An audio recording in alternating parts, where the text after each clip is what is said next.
한 여성이 소파에 앉아 집중하며 TV를 보고 있습니다. 자기가 좋아하는 드라마를 한창 보고 있는 이때 방에서 강아지가 짖기 시작합니다. 어떻게 하라고 그럼 그걸? 드라마의 중요한 장면이라서 좀 더 집중을 하고 싶은 마음에 TV 볼륨을 아주 크게 키우는 그녀. 아니, 어머니 무슨 말씀을 그렇게 하세요, 어머니.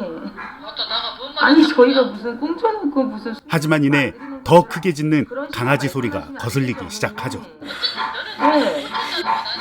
그녀는 강아지 소리에 민감하게 반응하며 강아지가 있는 곳으로 갑니다. 한참의 시간이 지난 얼마 후 그녀는 저녁 준비를 하고 있습니다. 약간은 익숙하지 않은 솜씨로 요리를 하는 그녀. 이때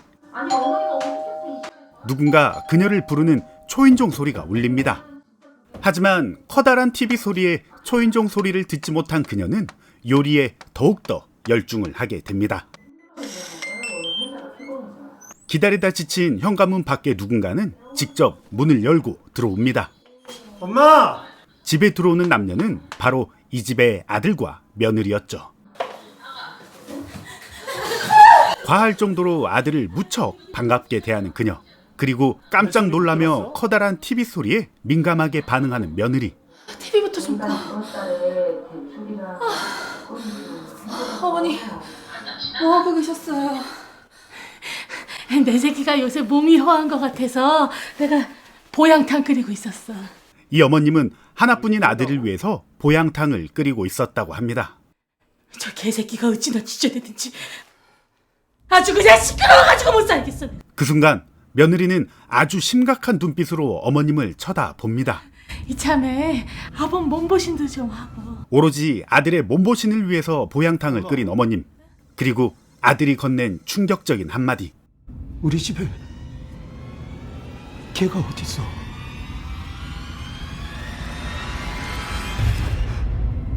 며느리는 무언가 잘못됐다는 걸 직감합니다.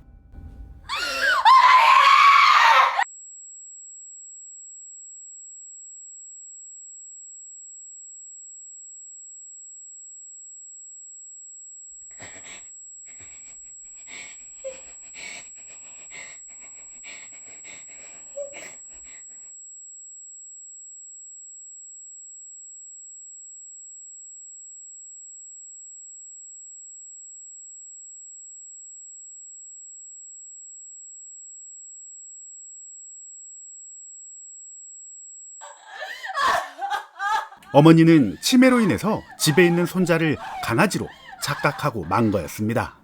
어머니께서는 동중의 인지장애에 해당되는 치매 소견이 있습니다. 기억에 대한 장애도 있지만 과거 없었던 난폭한 행동, 불안증 등을 보실 수 있으니 잘 보살펴드려야 하고요. 요양병원 입원을 권해드립니다. 그리고 마치 아무 일도 없었다는 듯이 다시 TV를 보는 그녀는 며느리가 울부짖는 소리에 또다시 화가 치밉니다. 다소 충격적인 이 영화는 2016년도에 만들어진 내 새끼라는 영화입니다. 사실 이 영화를 공개할지 말지 무척 고민을 많이 했었습니다. 하지만 대한민국에서 일어난 실화이기에 여러분들에게 이런 영화가 있다는 걸 알리기 위해서 조심스레 올리게 되었네요. 믿기 어렵겠지만 한 시골에서 일어난 실화를 바탕으로 만들어진 영화입니다.